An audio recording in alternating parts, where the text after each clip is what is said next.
Héctor Montalvo pagó 20 pesos por 80 hectáreas en el desdesierto de Chihuahua. Un negocio estúpido o genial. Él creía que era genial, hasta que abrió la puerta de aquel establo abandonado. Lo que había dentro no debería existir. 3 caballos gigantes, hambrientos, agonizando, y la yegua.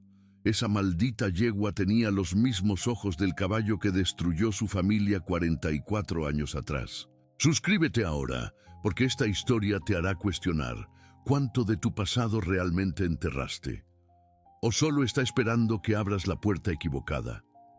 Héctor Montalvo no pisaba tierra de rancho hacía 40 años. Sus zapatos italianos costaban más que el salario anual de un peón. Así que cuando bajó de la Land Rover en aquel rancho fantasma en Chihuahua, cubierto de polvo rojo, ya estaba irritado. 20 pesos. Ese era el precio de 80 hectáreas de nada. Un remate fiscal ridículo que ganó porque nadie más quiso aquella tierra maldita. Héctor no quería la tierra, quería la ganancia. Ya tenía 3 desarrolladoras de resorts peleándose por comprar. $2 millones. Fácil. Solo necesitaba inspeccionar, firmar los papeles y regresar a la Ciudad de México antes de la cena. Pero cuando pasó por el granero derrumbado, escuchó un sonido ronco, desesperado, animal.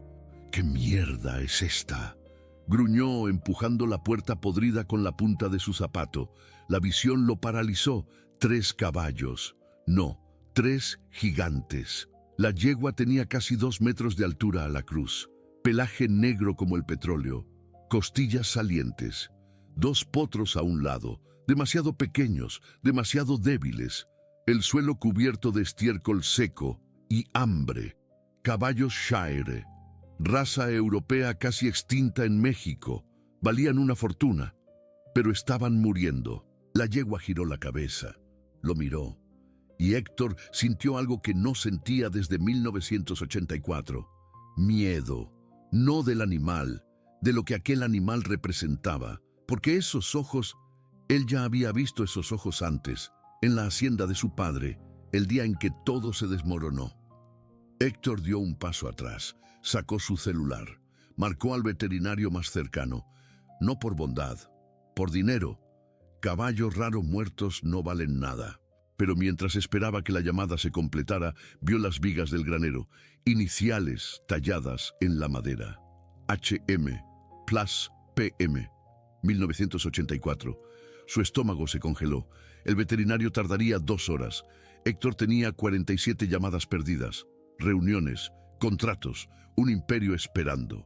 Pero no podía salir de aquel maldito granero. Los potros temblaban. La yegua estaba de pie, protegiéndolos, pero apenas podía mantenerse erguida. Héctor miró a su alrededor. Heno podrido, cubetas oxidadas, nada útil. Se quitó el saco Armani. Lo tiró al suelo polvoriento, se arremangó las mangas de la camisa blanca y comenzó a buscar agua. «Eres un idiota, Héctor», murmuró para sí mismo. Encontró una manguera vieja conectada a un pozo manual. Bombeó agua por 10 minutos hasta que sus manos sangraron. Llenó una cubeta agrietada. Se la llevó a la yegua. Ella no bebió, solo miró. Esa mirada de nuevo, profunda, acusadora. «Bebe, carajo», susurró, empujando la cubeta más cerca.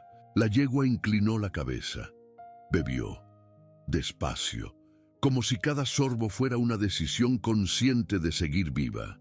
Héctor se sentó en el suelo sucio, la espalda contra la pared del granero, y fue entonces cuando vio la otra marca, no en las vigas, en el suelo de cemento agrietado, una herradura oxidada, clavada con un clavo, y debajo grabado con uña o cuchillo: Pedro Montalvo, mi único hijo, 1984. El aire se le fue de los pulmones a Héctor. Pedro, su padre. Aquel rancho no era aleatorio, nunca lo fue. Su padre había comprado aquel lugar después de que Héctor huyó de casa, después de que juró que las haciendas eran prisiones para tontos, después de que llamó fracasado al viejo y partió a la gran ciudad. Pedro Montalvo murió solo en 1991. Héctor no fue al funeral y ahora estaba sentado en el último lugar donde su padre había estado, cuidando su último proyecto, caballos Shire, la raza que Pedro siempre soñó con criar. La yegua giró la cabeza de nuevo y Héctor, por primera vez en 44 años, sintió que le ardían los ojos. «¿Por qué me estás mirando así?», susurró con la voz quebrada. El animal solo respiró, profundo, cansado, como si dijera: «Porque finalmente regresaste». El veterinario llegó, un hombre viejo, piel curtida por el sol. Examinó los caballos en silencio. Después miró a Héctor con piedad. «Desnutrición severa, deshidratación, la yegua tiene infección en el casco, los potros, quizás 2 semanas de vida, quizás». «¿Cuánto cuesta salvarlos?», preguntó Héctor directo. 20,000 pesos, medicinas, alimentación intensiva, tratamiento continuo por 3 meses, y alguien necesita quedarse aquí todos los días. El veterinario hizo una pausa. ¿Va a hacerlo? Héctor miró su celular. 15 mensajes de Miguel, su socio. La reunión con los desarrolladores era en 4 horas, en la Ciudad de México, a 4 horas de distancia. Si perdía aquella reunión, perdería los 2 millones. Perdería el negocio. Quizás incluso perdería la sociedad. Pero si se iba... Miró a los potros. Ellos lo miraron de vuelta. Inocentes, condenados. Igual que la mirada de su padre cuando Héctor dijo que las haciendas eran para perdedores, cuando cerró la puerta de golpe y nunca más regresó. Su dedo se detuvo sobre el botón para llamar a Miguel y entonces Héctor vio, en la esquina del granero, una caja de madera vieja. La abrió. Dentro, fotos, polaroids descoloridas. Su padre, más joven, sonriendo, raro, y a un lado, un potro Shire recién nacido. En el reverso de la foto, letra temblorosa: «Para Héctor, cuando regrese». Algo se rompió dentro de él. Héctor apagó el celular, lo tiró en la cubeta de agua, vio la pantalla apagarse. «Me quedo», dijo con voz firme. «¿Cuánto necesita ahora?». El veterinario parpadeó, sorprendido. 10,000, para empezar. Héctor entregó la tarjeta Black, luego miró al viejo. «Y necesito que me enseñe cómo cuidarlos, porque no tengo ni idea de lo que estoy haciendo». El veterinario sonrió por primera vez.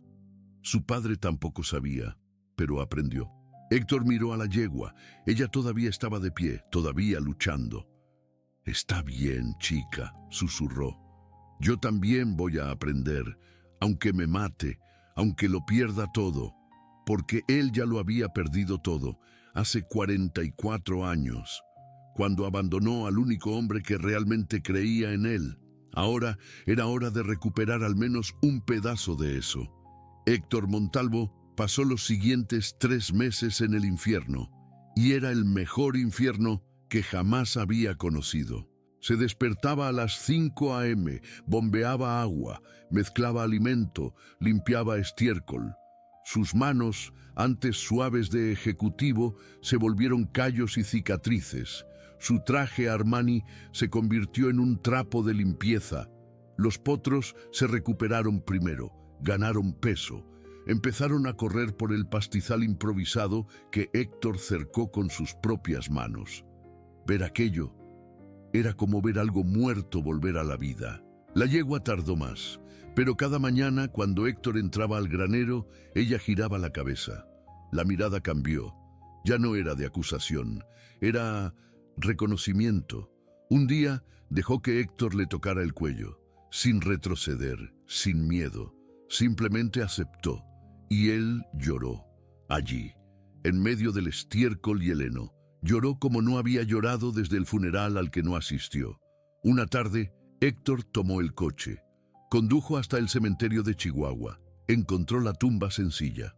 Pedro Montalvo, 1934-1991, hombre de la tierra. Héctor se arrodilló, puso la mano sobre la piedra caliente. Fui un cobarde, padre, un cobarde que creyó que el dinero era prueba de valor. Tú intentaste enseñarme que el valor está en lo que cuidas, en lo que no abandonas. Hizo una pausa, tragó saliva. Cuidé a tus caballos, y ellos me cuidaron a mí. Lo entiendo ahora. Siento haber tardado toda una vida. Cuando regresó al rancho, los potros corrieron hasta la cerca. La yegua los siguió detrás. Despacio, majestuosa, curada. Héctor no vendió la tierra. Canceló el negocio con los desarrolladores. Perdió los 2 millones, pero ganó algo que ningún dinero podía comprar. Un lugar al que regresar, un propósito que no moría al final del trimestre fiscal. Y 3 caballos que lo miraban como si dijeran, bienvenido a casa. Un año después, Héctor Montalvo todavía se despierta a las 5 a.m., pero ahora no es una obligación, es una elección. El rancho se convirtió en un santuario. 3 shires se convirtieron en 7. Rescató más, salvó la raza de desaparecer en México. Veterinarios de todo el país vienen a estudiar su trabajo. Héctor ya no es el magnate implacable, todavía tiene negocios en la ciudad, pero ahora pasa 4 días por semana en Chihuahua. En las reuniones aparece con botas sucias de tierra. Sus socios se quejan, a él no le importa. La yegua original, la bautizó Esperanza, aún lidera la manada. 17 años ahora, vieja para la raza, pero digna, libre, protegida. Cada mañana Héctor lleva café al establo renovado. Se sienta en el banco que construyó. Esperanza se acerca a él, apoya el hocico en su hombro y se quedan así, en silencio. 2 sobrevivientes que casi se rindieron. En la pared, Héctor colgó la foto de su padre con el potro y debajo escribió con tinta negra: algunas deudas no se pagan con dinero, se pagan con tiempo, con presencia, con la valentía de regresar. No recuperó los 44 años perdidos, pero se recuperó a sí mismo. Y eso vale más que todos los rascacielos de concreto que construyó. Porque al final no eres recordado por lo que acumulaste, eres recordado por lo que salvaste, por lo que elegiste no abandonar, incluso cuando sería más fácil, y Héctor Montalvo finalmente eligió quedarse. Si esta historia te conmovió, compártela con alguien que necesite escuchar. Nunca es tarde para regresar, para cuidar, para salvar lo que realmente importa. Deja en los comentarios, ¿qué abandonaste tú que aún puede ser salvado? Hasta el próximo video. Y recuerda, algunos caballos solo esperan que abras la puerta.